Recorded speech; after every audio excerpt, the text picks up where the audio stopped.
મુખ્યમંત્રી ભૂપેન્દ્ર પટેલની અધ્યક્ષતામાં કેબિનેટની બેઠક રાજ્યમાં વરસાદી સ્થિતિ અને ભારે વરસાદથી પ્રભાવિત વિસ્તારોમાં થયેલી કામગીરી અંગે ચર્ચા તેમજ વાવેતરની સ્થિતિ અને નીતિગત નિર્ણયો અંગે મંથન.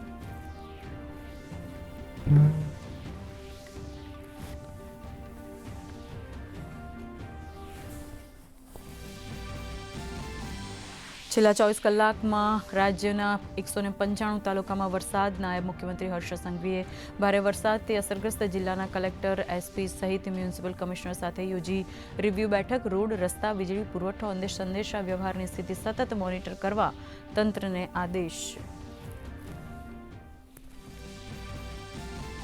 દક્ષિણ ગુજરાતમાં મેઘ તાંડવ. સતત 2 દિવસના ભારે વરસાદથી સુરતમાં કામરેજ, પલસાણા સહિતના વિસ્તારોમાં સ્થળ ત્યાં જળની સ્થિતિ. એનડીઆરએફની 1, એસડીઆરએફની 3 ટીમો સુરતમાં તૈનાત. આજે પણ સુરત, વલસાડ, તાપી, નવસારીમાં શાળા અને આંગણવાડીઓમાં રજા. તાપી જિલ્લાના 38 રસ્તાઓ પાણીમાં ગરકાવ. આજે નવસારી, ડાંગ, વલસાડમાં ઓરેન્જ તો 7 જિલ્લામાં ભારે વરસાદનું યલો એલર્ટ. રાજ્યના 11 ડેમ હાઈ એલર્ટ તો 3 ડેમ એલર્ટ પર. નર્મદા ડેમની સપાટી 24 કલાકમાં 15 સેન્ટીમીટર વધીને 126.74 મીટરે. આરબીપીએચના 2 પાવર હાઉસ કરાયા શરૂ.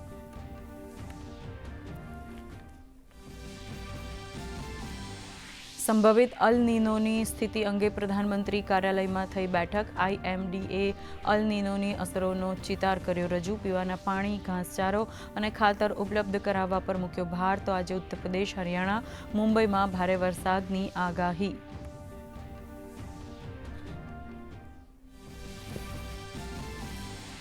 પ્રધાનમંત્રી નરેન્દ્ર મોદીએ ઇન્ડોનેશિયાના ઐતિહાસિક પ્રબામ્બન મંદિરનું કર્યું હવાઈ નિરીક્ષણ. મંદિર પરિસરમાં કર્યું પૂજન. પીએમ સૌથી મોટા મંદિર પરિસરની જીર્ણોદ્ધાર યોજનાનું કરશે સંયુક્ત ઉદ્ઘાટન. પ્રબામ્બન મંદિર યુનેસ્કોના વિશ્વ ધરોહર સ્થળમાં સામેલ. અમેરિકાએ ઈરાન પર ફરીથી શરૂ કર્યા હવાઈ હુમલા. અમેરિકી સેન્ટ્રલ કમાન્ડે આ બાબતની પુષ્ટિ કરી કહ્યું, ઈરાને હોર્મુઝ સ્ટ્રેટમાં કમર્શિયલ જહાજો પર કરેલા હુમલાનો આપ્યો જવાબ. તો ઈરાનનો અમેરિકા સામે વચગાળાના યુદ્ધ વિરામનો આરોપ.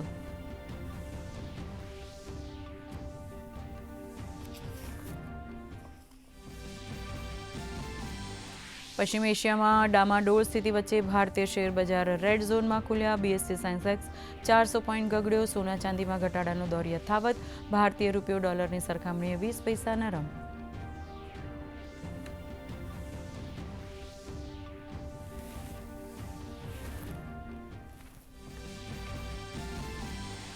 અને ફીફાનો રોમાંચ યથાવત. આર્જેન્ટિના 13 મિનિટમાં 3 દમદાર ગોલ કરીને ક્વાર્ટર ફાઇનલમાં. મિસ્રને 3-2થી હરાવ્યું.